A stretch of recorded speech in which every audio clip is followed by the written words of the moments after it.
Hello, मैं उमा खेतान।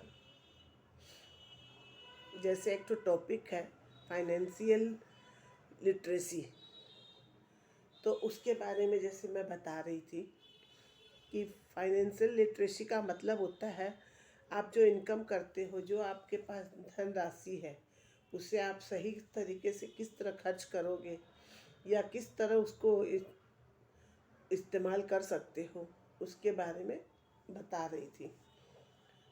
तो इसमें क्या है कि जैसे 3 पार्टीशन होते हैं एक प्रकार से। तो पहला उसमें जो होता है वो है आपके घर की ज़रूरतें।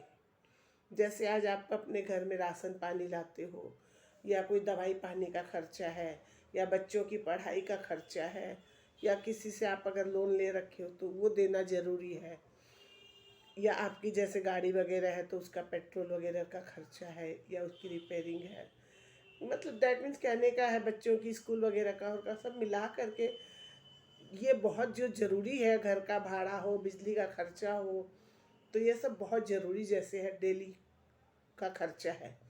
तो डेली का खर्चा अगर आपका समझिए 25-30 हज़ार है, या 30-35 हज़ार रुपये जो भी महीने का लगता है, उतनी तो इनकम आपको हर हालत में करनी पड़ती है।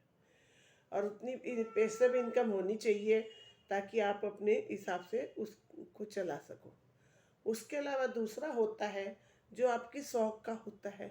जैसे आपको शौक़ है कि भाई मुझे इतनी बढ़िया गाड़ी चाहिए, या इतना बढ़िया घर चाहिए, या इस तरह के मैं रहन सहन में रहूं, ये सब शौक़ जो होते हैं, तो उनका अगर खर्चा भी समझा पकड़ो तो उनका भी अगर 20-25 हज़ार रुपया भी अगर होता है, तो दोनों मिला करके आपका समझ लीजिए 50-60 हज़ार रुपया करीबन खर्चा हो। तो इतनी इनकम आपको हर हालत में करनी पड़ेगी, नहीं किए बिना आपका खर्चा नहीं चलेगा।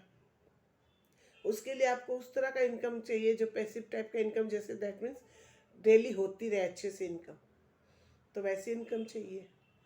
तो उसके लिए आपको उस तरह का बिजनेस, उस तरह का अपना जॉब है कि जो भी कुछ करते हो करना पड़ेगा और करना चाहिए।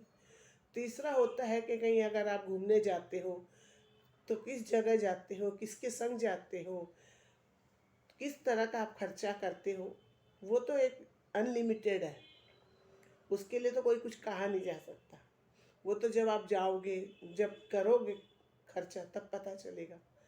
तो वो इतना ज़रूरी नहीं है, लेकिन अगर वो करोगे तो उसके लिए भी इनकम चाहिए।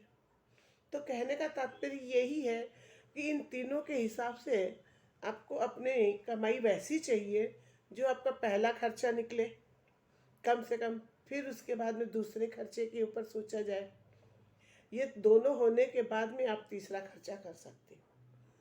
अगर उसी तरह सही इस्तेमाल से इन पैसों का अगर आप करते हो खर्चा, तो आपको आगे प्रॉब्लम नहीं होती है। उसी का नाम है फाइनेंशियल लिटरेसी।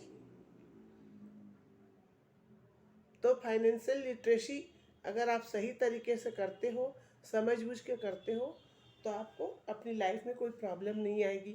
आपके बिजनेस में, आपकी जॉब में, या जो भी आप काम करते हो उसमें आपको कोई प्रॉब्लम नहीं आएगी।